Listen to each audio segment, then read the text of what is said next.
Shinko and Yuri Krivonoshenko. It would take over 2 months for the bodies of all 9 hikers to be recovered. The first 2 were found severely underdressed. No jackets, no pants, no gloves, hats, boots or anything else one might expect given the frigid climate. Only light shirts, underpants and socks. At the time of their death it would have been around 30 degrees below zero. The cedar tree had signs of damage as if someone had climbed it, with branches broken up to 5 meters high. Perhaps they were attempting to locate a tent in the pitch black darkness, or perhaps they were trying to hide from someone or something. The next 3 hikers were found at varying distances between the tent and the tree, covered by a few centimeters of snow. They were better dressed than the previous 2, but not by much, as they still lacked essential items such as boots, hats and gloves. They were all found facing the direction of the tent as if they were struggling to return at the moment of death. While some of them had sustained minor injuries, all 5 had died of hypothermia. It should also be noted that 4 of them had died while intoxicated. The last 4 hikers were found at the bottom of a small hill, covered by 3 meters of snow, 75 meters from the tree in the opposite direction of the tent.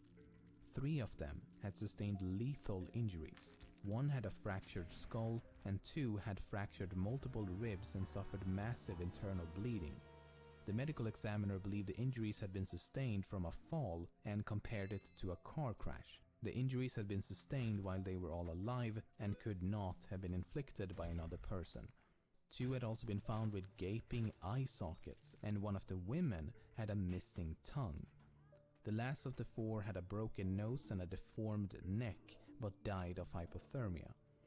The most mysterious of all, 3 articles of clothing were later found to be abnormally radioactive. On May the 28th, the criminal case was discontinued with a cryptic and incredibly vague conclusion. The lead investigator writes in the final report, "The cause of death was an unknown compelling force which the hikers were unable to overcome." Not exactly the most satisfying answer and barely a conclusion at all. So, just in case the Galactic Empire had nothing to do with the death of the hikers, is it possible to explain some of the more enigmatic details in a less vague yet credible fashion? Let's give it a shot. The fact that Dubinina was missing her tongue has been taken way out of proportion. Some say that it was cut off or ripped out while she was still alive. Others say it was eaten by scavengers after death, while some even claim the tongue was later found somewhere else. But I've read the medical reports and this is what it says. The diaphragm of the mouth and the tongue is missing. That's it. There's nothing about cutting or ripping or anything. I don't know how or where it began, but there seems to be an exaggerated importance placed on this missing tongue, while in reality it's a rather minor detail. At least the medical examiner believed it to be a minor detail, otherwise he would likely have elaborated further. For example, the same section of the same report states, "Gaping orbits, the eyeballs are absent." Equally mysterious, right? Well, no, because the medical examiner does provide an explanation for both. Soft tissue injuries to the head are post-mortem changes to Dubinina's corpse, which was recently exposed to water prior to detection. He even adds putrefaction and decomposition in parentheses to clarify exactly what he means. And this was not even exclusive to Dubinina, as the 4 last bodies were all damaged due to the melting snow.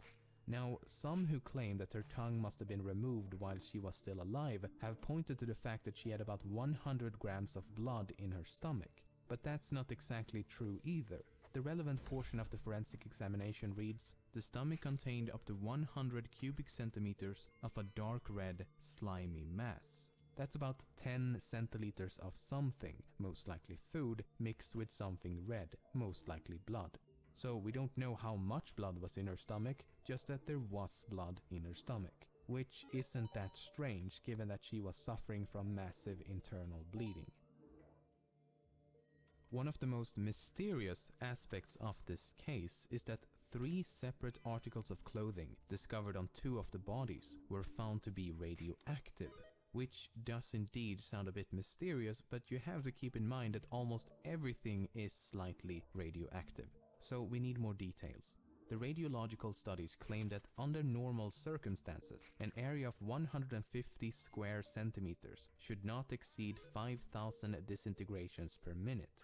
Only 3 articles of clothing exceeded or equaled that limit at 5,000 dpm, 5,600 dpm, and 9,900 dpm. The only explanation given in the report is that the clothes were contaminated as radioactive dust fell from the atmosphere, or the clothes were susceptible to contamination when in contact with radioactive substances. In other words, they were unable to determine exactly how the clothes were contaminated, but it's not unrealistic to believe it to be a result of natural processes. But just in case it wasn't due to the elements, there may be an alternative explanation. Kolevatov had previously worked at a facility developing nuclear materials, and Krivonoshenko had previously worked at a top-secret plutonium production plant for nuclear weapons. And the 3 articles of radioactive clothing belonged to Kolevatov and Krivonoshenko.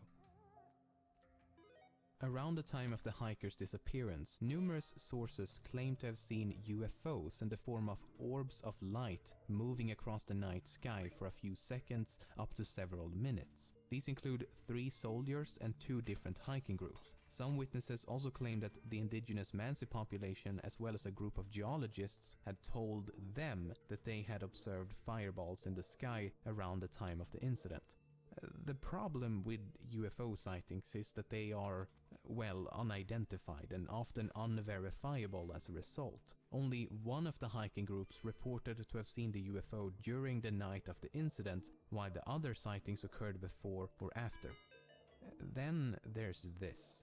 This is the very last photo taken with one of the hikers' cameras. It appears to be a photo of some type of light source taken in the middle of the night. Unfortunately, the photo is about as undescriptive as the UFO it is claimed to depict. It could no doubt be a photo of a UFO, and it could no doubt be a photo of a candle, flashlight, fire, stove, or anything else. But let's assume that it is a photo of something in the night sky. What could it potentially be depicting? I can think of a few possibilities. A rocket, a piece of a rocket, man-made space debris during re-entry, a crashing aircraft, or perhaps a meteor. None of which would be too surprising given that this is the Soviet Union in the middle of the Cold War as well as the space race. So there would have been a lot of aerial activity. At the time when space exploration was about as fresh as a prince living in an affluent LA neighborhood, it's not surprising that people were unable to identify the mysterious lights. Regardless, it could not have landed close to the hikers as it would have been found by the search teams. And if the object had already been recovered, there should have been evidence in the form of a crash site, footprints, and other activity on the ground. So, given the fact that there is no obvious connection between the UFO and the hiker's disappearance, I'll put this in the spooky red herring box. So, what happened? Why did they leave the tent? Why was it slashed open from the inside? How did some of them sustain such major injuries while the others simply succumbed to the cold? Why were so many of them underdressed? I think the biggest mystery is how it's been able to remain a mystery given the abundance of information. So after spending the better part of this month hiring multiple Russian translators reading through a massive amount of material ranging from theories about a KGB cover-up to a simple avalanche accident, this is what I believe to be the most credible explanation. First of all, why would they leave the tent? That seems to be the most important missing piece of the puzzle. I would argue that the only thing that could make them leave would have to be an immediate threat inside the tent. If something was outside, such as an animal or a UFO, then there would be no reason to cut the tent open. There were no signs of an avalanche, however, they could have escaped believing an avalanche was tumbling towards them. The problem with that theory is that the footprints show them walking in a calm and orderly manner down the slope, as opposed to running away in panic. So something caused them to panic inside the tent, but once outside, they calmed down and made a conscious decision to walk down the slope. Now, take a look at this photo. The pipe sticking out of the tent entrance is the exhaust pipe of the internal stove. This was a completely unique and homemade design, as the leader of the group had built the stove himself. We know they had used the stove on the night of the incident before the incident took place, as partially eaten pieces of fried ham and bacon were found inside the tent.